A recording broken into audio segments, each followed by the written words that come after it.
kinita na nila, pagkatapos, pagkakakitaan pa nila dahil bibili ka Yes. doon sa bagong presyo. Oho.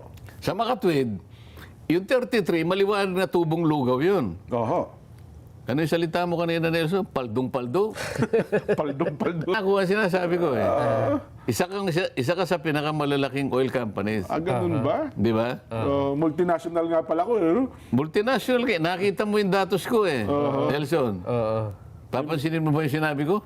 Hindi gagawa ko ng ibang kwenta. May mother company ako. Sabi ng mother company ko, ito yung kwenta natin eh. Di ba? Pero, well, yun na nga lang. No? Yun na po ang isang malungkot na katotohanan, Sen. Sabi natin Bakit hindi lang sila gumawa ng statement? Oho. Sabihin lang.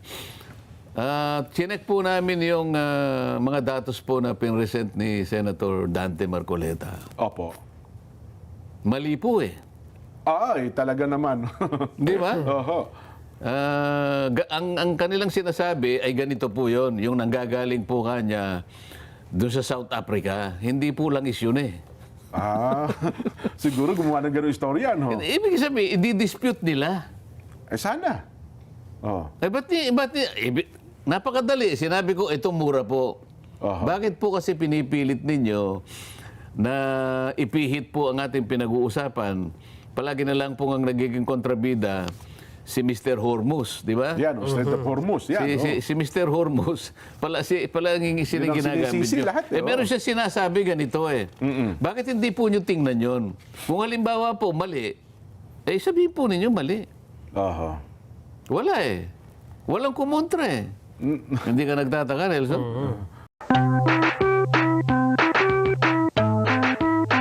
Dalawang linggo, ang world market, bumaba ka agad dyan ang presyo. 15% eh. Binaba eh. Hindi ba? Oho. Sabi nga natin, dapat yan may pagbaba din dito sa Pilipinas, di ba? Ayun, Kasi yan. ang kanilang pamantayan, pagka gumalaw sa world market, galaw agad, taas agad dito. Oo nga, Diba? oo. Oo. Ang problema, Yun ang gustong paliwanag ni Sen doon sa di ba, taga-DOE. Paano yung inyong inventaryo, binili nyo ng mura, ibinenta nyo ng 120% na pagkamahal-mahal? Di ba? Hindi, nahanapan ko sila ng kwenta eh. Oho. O kaya yung formula. Papayag naman tayo, bakit hindi? Realistic naman tayo, practical naman tayo na kapag halimbawa, yung inventaryo natin ay talagang paubos na. Opo. Bibili ka naman eh. Di ba? Meron silang tinatawag dyan sa mga storage na yan na palaging dapat ay meron kang naka-stock na ganong quantity. Yes po. Oho. Economic order quantity ang tawag dyan eh. So hindi mo papayagan talagang masaid yun. Naiintindihan ganun pala. natin yun. Opo. Ngayon, sana ipalabas sana ng DOE yung kwenta nila nasaan yung economic order quantity. Oho. Sa pagitan ng halos 50 hanggang 60 araw Opo. Yan ang sabi ng na Pangulo. meron tayo sa ngayon sa Pangulo, nakikita ko dapat sana kwentado nila, meron silang formula pagdating doon sa economic order quantity, doon pa lamang gagamitin yung replacement cost. Oho. Ayun naman ang aking hinihingi lang. Ayun na Bakit nga po. ba tayo yung ilitaw? Ba't di natin pag-usapan dito? Para transparent. Para hindi naman ako iniisip ng mga consumers na, teka muna, Parang pinagsamantalahan nyo kami. napagsamantalahan nyo kami. Hindi pa dapat eh. Siguro may mga 11 days pa bago ayun nga. 11 days bago matapos ang ganitong araw, petsa, meron pa kayo eh. Halimbawa, 11 days yun na dyan. Opo. Nelson. Sa kwenta ko na 3 billion a day, di 33 billion yun. Oho. Bago. So, Tama, oo. kinita na nila, pagkatapos, pagkakakitaan pa nila dahil bibili ka Yes. doon sa bagong presyo. Oho. Sa makatwid, yung 33, maliwanag na tubong lugaw yun. Oho. Ano yung salita mo kanina, Nelson? Paldong-paldo? Paldong-paldo. Oho. Ano ba yung paldo, Jen? Daig pa nun ng tubong lugaw, Sen. Parang, Kaya nga, hindi. Kalimbawa, siguro, naintindihan niyo yung principle na Yes sinasabi po, ko. yes po. Sa sinabi ng Pangulo, pagitan ng 50 hanggang 60 days, Ito na madali na mga ano, in principle hindi nagbabago eh. Economic order quantity, sabi niya. Yun kanya ay yung pinaka-timing. Opo. Kung kinakailangan magre-replace ka na dahil nga doon sa consistent na pag-withdraw o pagbili. Alam ng ano yan eh, yung mga tagabili ng mga malalaking mga kumpanya. Yes po. Yung mga logistics officer nila, yung mga purchasing. Alam nila yung pag-i-stock eh. Hindi sila bibili ng marami dahil matatali yung pera nila, baka sakaling bumba Yes. ang mga raw materials. Magagaling dyan yung mga yan. Napakarami nating magagaling na tao. Kaya ito sinasabi natin, naiintindihan nila eh. Ngayon, kung nakuwenta natin, halimbawa, nag-present ng papel ang DOE, Opo. Mr. Chair, sabi niya halimbawa kay Senator Sherwin, base po dito sa aming kwentas na pinag-aralang mabuti po, ito po yung pinaka-datos na kung saan makikita nyo kung kailan, anong araw bibili sa panibagong presyo ang ating mga oil companies. Ayun. Opo. O di maliwanag ngayon. Ano yung nakuwenta nyo? Ito po. Pagkatapos po nung giyera magmula po nung magkagiyera, lumilitaw po rito na meron po pala kaming 18 days, sabi niya. Okay. Opo. O may 18 days pa kayo pala eh. Bakit 2 weeks pa lang eh? Ba't na gano'n na kayo? Nagtaas na kagad kayo. O yung 2 weeks eh, ilan yun? 14 lang 14 eh, di ba? days. Opo. 14 days. Hindi pa kayo dapat nagtaas kasi 18 days yung ano ninyo eh. Yung pinaka-timing ng iyong EOQ. Yan. Sa mga tweed, yung 2 weeks na yon, pinagkitaan nyo talaga, tubong lugaw talaga. Oho. Paldong-paldo talaga kayo. Kasi dyan. o-order kayo, panibago, on the 18th day. Opo. 14th day pa lang eh. Bumanat na kayo eh. Oho. Yung natitira yung sa 14 at saka 18, may pagitan sila, halimbawa, ang palagay mong 4 na araw yun, 12 billion kagad yun. Ganun kalaki. Pero nakita ko siya nung humarap sila dun sa pagdinig ng Senado yung yung uplift yung committee. Parang nangangalumata daw po kasi ang laki ng lugi nila sen eh. Nakita niyo ba yung mga petroleum company? Malungkot po silang humarap sa Senado kasi talagang sobrang higpit na raw po ng kanilang sinturon. Pati leeg daw po nila, hinigpitan nila na ng gusto, sen. Yung uplift sa Malacanang yon. Ayun kanila ay... Protect. Protect pala. Protect committee pala ay sa inyo sa Senado. Oo nga pala. Protect committee. Di ba? Kailan sila humarap? Di ba nung tinanong niyo pa yung mga gasoline company? Hindi, yung kailan nangangalumata. Yung nung humarap daw sila, marami yung nakapansin eh. Kasi mga representante daw po ng petroleum company, parang malungkot na humarap sa mga opisyalis ng mga miyembro po ng Senado, Sen, para ipakita na kaawa-awa ang kanilang kalagayan. Alam nga naman pangiti-ngiti ka din, nahalata ka naman. Sinasabi na nga natin. Kinuwenta na nga natin, teka, paldong-paldo ka na nga eh. Bakit na si pahalata mo pa? Ano ka ba naman? Sabi nila, wag na kayong magtampo. Bababa na nga. Bakit nga hanggang ngayon ay ayaw nilang siyasatin yung mga datos na pinresent natin?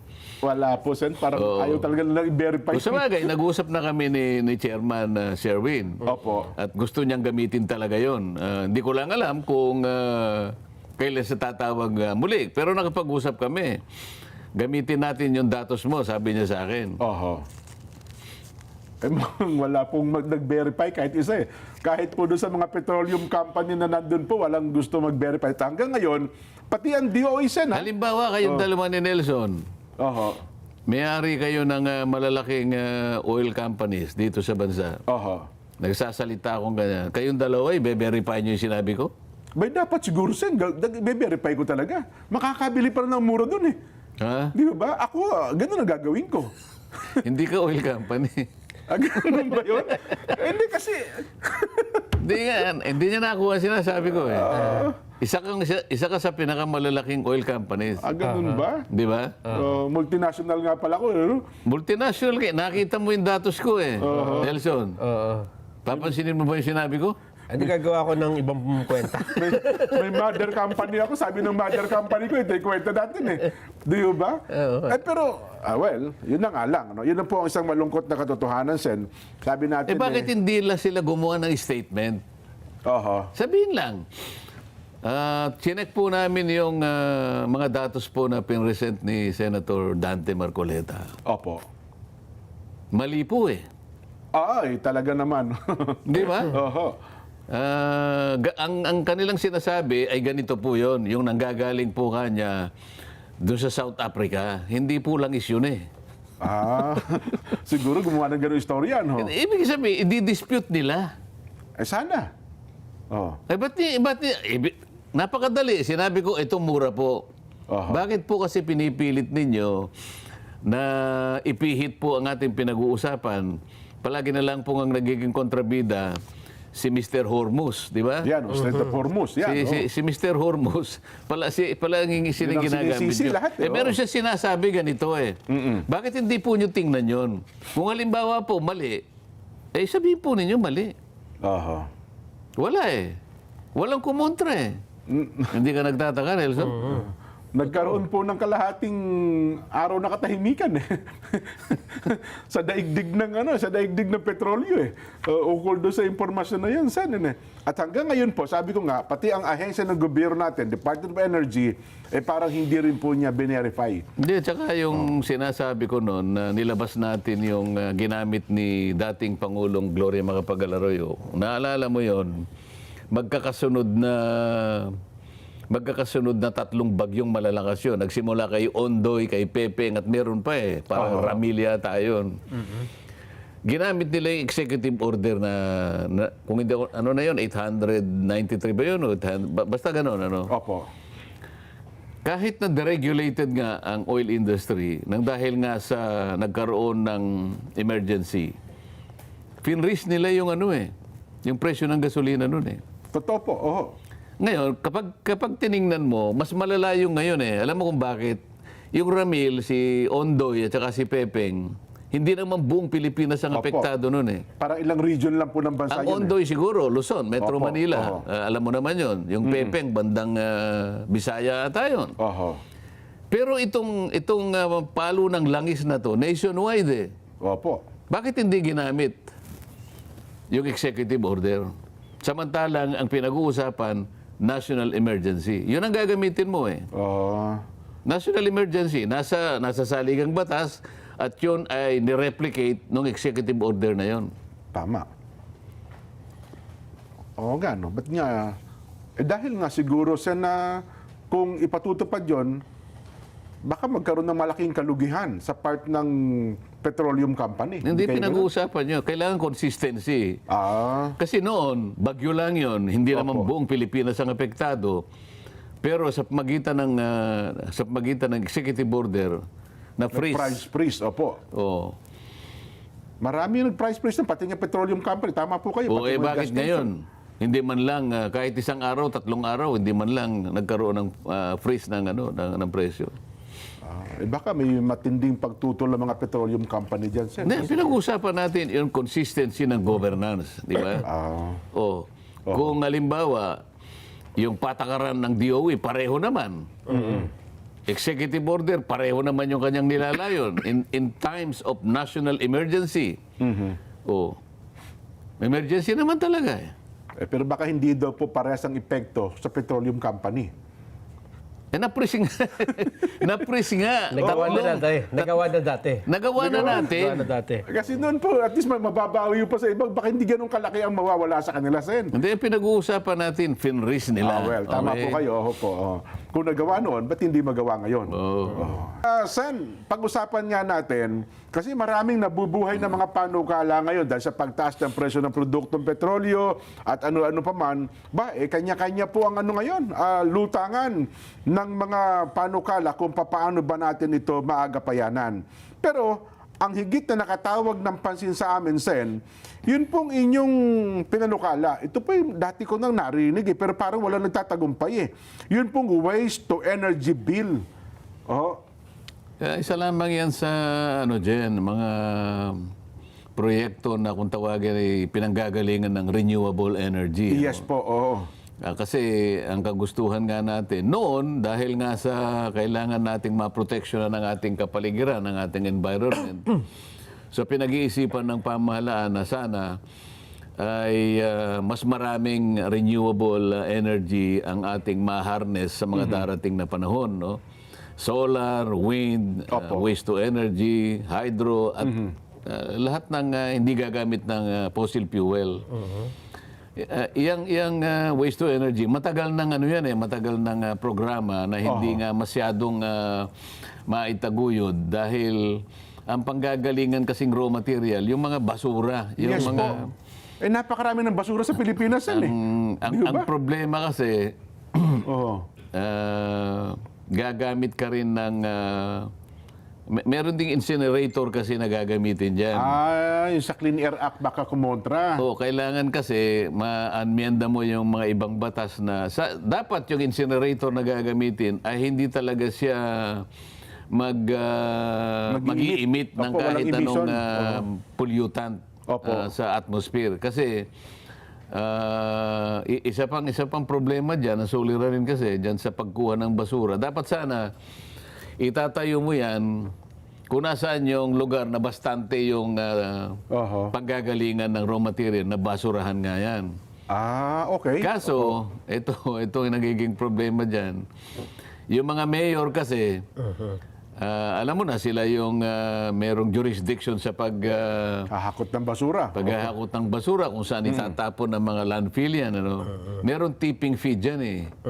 Naku, yan So, din may- nakitaan yata. So may pinagkakakitaan dyan. Opo.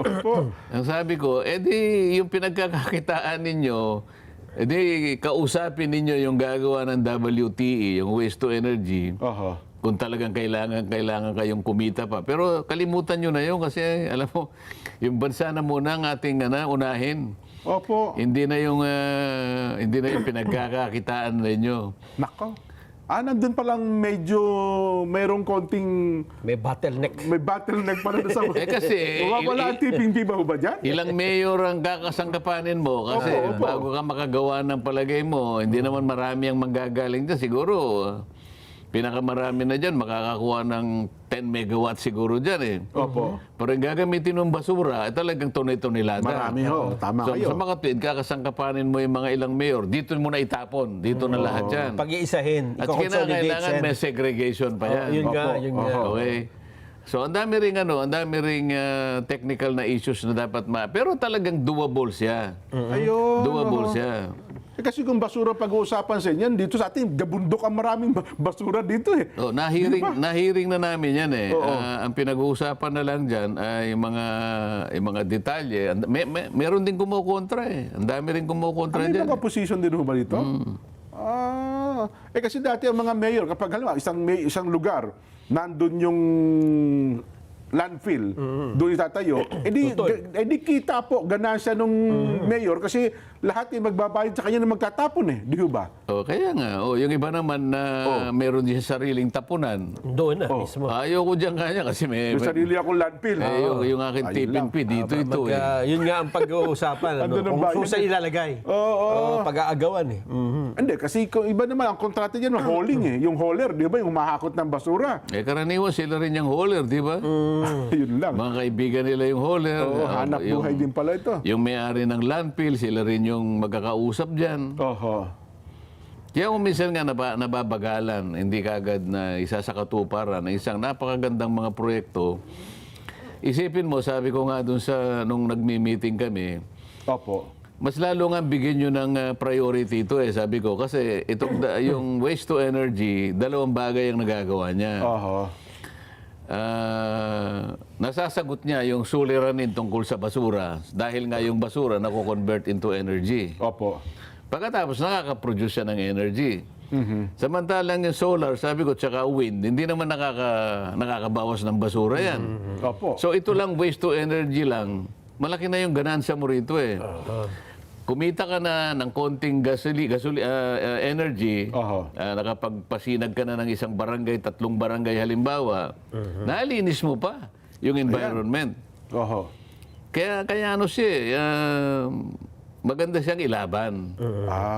Di ba? Kasi dati marami na akong narinig na nagpanungkala niyan, mga mayor, etc. Pero parang hanggang ngayon po, sa buong Pilipinas, wala pang nagtagumpay na waste to energy sen eh. Di ba? At saka yung isa pang kaakibat kasi ng problema dyan, di halimbawa, umaandar na. Oh, yan. Umaandar na. Yung problema sa grid na yung may tinatawag na net metering kasi kinakailangan kumonekta ka sa metering yan eh. Sa grid, oo. Hindi pa masyadong malinaw. Walang incentive dun sa regulasyon ng ERC. Okay. Dapat sila yung mag-incentivize para sa ganun, mas lalong dumami. Oo. Kaya kapag hindi mo binigyan halimbawa ng incentive para makapag-produce siya ng marami, ba't siya magpo-produce ng marami? Samantalang yung doon sa net metering, hindi siya kikita ng mas malaki. Kasi merong parang limit yung kayang kunin ng grid. Ganun po. Ang dami dapat na isaayos. Sa ayos muna pala, ano. Di i-pattern nila doon, di ba? Meron ngayon mga bahay na solar cell eh. Na pagka sumusobra na, bumabato ka ngayon sa grid. Hindi, kaya binabawas na lang sa ano mo. Hindi mo nakikita sa mga solar lang. Yung isang bahay niya lang eh. Halimbawa, yung buong bubungan niya. Opo, yan. So may nagagamit na siya sa halimbawa sa 2 electric pan. Aircon, yan. Sabi na nga. Hindi, wag na mo yung aircon. 2 electric pan halimbawa, tsaka 8 bombilya. Yan. O isang radyo halimbawa. So, solar yon. Opo, pinapatak Solar yun. Ngayon, kung sobra doon, makakakuha siya ng credit doon sa kanyang, kung halimbawa, yung electric cooperative. Yan. Di ba? Opo. So, meron siya makukuhang rebate doon halimbawa. Mababawasan Kaso yun. lang, doon sa sinasabi kong net metering, meron siyang cap na 100 kilowatt hours lang eh. 100 ganun kilowatt. ba? 100 kilowatt. sobra. Paano kung halimbawa industrialist ka, isang malaki ang kumpanya, ang laki ng lugar mo para makapagtayo ka ng maraming solar panels. Opo. Meron kang limit. Hanggang 100 lang, okay. Hindi niya pakikinabangan eh kung ganun lang eh. Lugi. Dapat ayusin lahat yung ano. Oo. Sabihin, as men... Ang tawag nila yung GEAP, yung yung Green Energy, tas may AP eh. Opo. Dapat maraming dapat ayusin sa regulasyon ng ERC para sa ganun, yung lahat ng programa patungkol dyan sa mga renewable energy ay matupad sa lalong madaling panahon. Ayun. Dapat pala ito unahin, Sen, no? Bago natin Hindi maipasa. lamang yung waste to energy. Ang pinaka dyan yung solar. Ano? Ayan, napakarami ng Pagkatapos solar yung wind, wind. Waste to energy, hydro, geothermal. Kasi nga, ang kanilang projection sabi niya, by 2030, Okay. kailangan, sabi niya, 40% na ng ating energy nanggagaling na sa renewable. Paano mo kukwenta ngayon pa lang 15% pa lang yata. 2026 na tayo. By 2040 kanya, kalahati dapat ng energy na ating pinoproduce ay nanggagaling sa renewable. Nako. Ang China lang nakakagawa niyan. Yun na nga po. Yun lang ating solar eh. Parang hindi mainganyo kasi napakamahal pa rin po magpa-solar sen eh. Ang laki pa ng investment. Di ba? Nako. Tsaka ang problema... Isipin mo, may investment ka. Oo. Pagkatapos kung wala ka pang kontrata halimbawa sa mga malalaking distribution utilities. Si Nelson, halimbawa, siya yung presidente ng Meralco. Di gumawa ka ng solar, ano? 15 megawatts. Okay. Lumapit ka kay Nelson, ayaw ka naman niyang bigyan ng kontrata. Sabi ni Nelson, Ba't ako bibili sa'yo? ba't ako bibili? Meron na akong West... Bumili ka sa akin, mas mura ako ng mas mura ako ng 15 centimos. Meron akong barkatang Kaibigan ko rin yun eh. Mga kaibigan mo, mga pinsang buo ko yun eh. Isang kumpanya din yun eh. Doon ka mahihirapan ngayon. Ayun pala. Hindi ka makakapasok. Kaya pala marami. Kaya pupunta ka sa WSM. Doon ka magbebenta ngayon. Doon ka magbebenta sa WSM. Ngayon, iba naman ang regulasyon na naman dyan. Kaya para maraming gusto sana magpa-solar, na-discourage kasi hindi rin daw pala sulit. Yung mga regulasyon, yung regulatory rules, ang dapat na ayusin. Para sa ganon, consistent siya dun sa programa at maingganyo mo lahat ang namumuhunan na pumunta riyan. Oo. Lalo ngayon, Sen, ang mga programa ngayon, ang nakita ko dun sa Department of Agriculture, na gusto nila magtayo, bawat probinsya ng mga cold storage facility. Pero ang problema daw po nila, saan sila kukuha ng kuryente? Mas malaki daw. Malakas ang Di ba? malakas ang Cold storage, malaki daw po sa kuryente yun. Refrigerator yan. Oo. Tingnan mo ang China, nag-ship na siya sa meron siyang fossil fuel bumibili yan. Wala Opo. naman silang ano eh. Kaya lang electric na yung ano nila. Pati sasakyan po ngayon, Pati manufacturing. sasakyan nila. oo. Kaya nga ang konsumo nila sa sa fuel hindi na kagaya ng dati. Sana ganun tayo. Oo. Kasi yun talagang trend, Sen. Mukhang sa Yun ang darating na trend, panahon, oo. yun talaga. Tama ka Di na. ba? Oo. Nako, kailan Eh, kayo kaso, ayaw naman nilang makipag-usap sa China. Akala nila kalaban ng China. lahat Ayoko nang i-discussion. Baka mamaya sabihin, senador ka na naman. Oo, mapagbintangan. Hindi, ang Pangulong Bongbong na nakikipag-usap ata ngayon eh. And then doon sa yung bago Diba? ngayon, yung oil exploration. Ayun, no, kasi ang gusto na ng Pangulong Bongbong ngayon, bagamat may naunang desisyon ng Korte Suprema, i-push na po yung joint oil exploration sa West Philippine Sea. basahin mo ang dyaryo ngayon kung sino kumukontra. Oh. Nagbasa na ba kayo ng dyaryo? Hindi na kaming ako- Sabi ng Pangulo, mukhang tama yung isang senadora. Kailangan na nating pasimulan na makipag-usap sa China. Ito nga nangyayari nga sa atin eh. Nagkapitikan lang ng tenga doon sa kabilat. Apektado na tayong lahat. bagsak agad Nagsuntukan lang si ganito. Ang latay sa atin, di ba? Totoo naman po. Pero kung alimbawa, self-sufficient tayo sa mineral, alimbawa, sa energy. Oo. Ba't di pa natin kasi umpisahan ngayon? Yan. O, di ba mukhang may nasabi siya na kailangan umpisahan yun na na yun. po, yun na raw. Oil exploration talks with China, di ba? Opo, oo. Oo. Kasi may technology daw sila. Nung sabihin niya yan, kaninang umaga, kung binasa mo yung mga dyaryo, Opo. sinong grupo ang umaayaw? Hindi ka pwede yan. May maayaw na hubagad? Nagbasa ka ng dyaryo, Nelson? Hindi namin nabasa. Hindi namin nabasa. Tingnan mo nga batar Hindi mo. namin nagbabasa dyan. Tingnan mo, kaya nga hindi kaya hindi malaman kung ano mangyayari sa... Sabi ng Pangulo, mukhang ang tama yung isang senador eh. Oo. Kahit pa pinaparatang ng senador, tama siya. Pero mukhang tama. Sige, paunahin natin. Wala namang masama kung makipag-usap tayo. Ay, dapat naman Tingnan talaga. muna natin, ano ba yung mga terms. Di ba? Oo. Oo. So, tingnan mo kung sino yung... ayoko nang magsalita eh. Tingin mo nga, Nelson, baka Pinahanap ko na. battering pa sen. Nagano ka agad sila. Oo. Nagpadyaro eh, hindi pwede yan. Sabi, May tutol hindi na kami agad. payag dyan. Oo. Sinasabi ng mayaman po sa gas yung West Philippine Sea na yan. Hindi pa paano pa natin maaani yan kung gano'n ang mangyayari pala. Di ba? Hindi, kung ako ang Pangulong Bongbong, maninindigan ako. Kaalang-alang sa sambayan ng Pilipino, Sen. Ba't ko pakikinggan yung mga puro para tutol na yan? Di ba? Kaso nga, yung mga yan nagsasabi na ganito ang si Senador, ganyan yan. Ganyan. Pero pagka naman ang sabi ng Pangulo, sige, sundan natin ito, ganito. Hindi kami papayag. Hindi malaman kung saan papunta eh. Nako. Lalo ngayon, Sen, ang buong mundo yata, mantangin, nagkakagulo sila. Pero ang China, tahimik na tahimik, mukhang tuloy-tuloy ang maganda ekonomiya ng China ho ngayon. Lahat na ho ata ng piyesa, lahat ata ng kasangkapan galing sa China. Paano tayo ganyan? Pati kotse, mga electric cars na son, puro galing na ng China. At saka ang Amerika, lahat mga yung gawang Amerika, made in China na ngayon. 'Di ba? iPhone lang eh. Baka kayo maakusahan na... Bahala na sila kung akusahan nila kaming pro-China. Hindi kasi... 'Di ba? Ang mahirap sa mga ibang kababayan kasi natin, pag dinidiscuss natin ang makakabuti sa ating bansa, makipagkaibigan tayo sa mga bansang lalo na yung mga karatig bansa natin. Di ba? Vietnam, Cambodia, Thailand, ASEAN naman tayo. Di ba? Katabi po, tama kayo. Oo. Katabi rin natin ang China. Katabi natin ang Taiwan. Ano bang masama kung makipagkaibigan ka sa mga bansa na malapit sa magkakalapit naman kayo? Ano bang masama?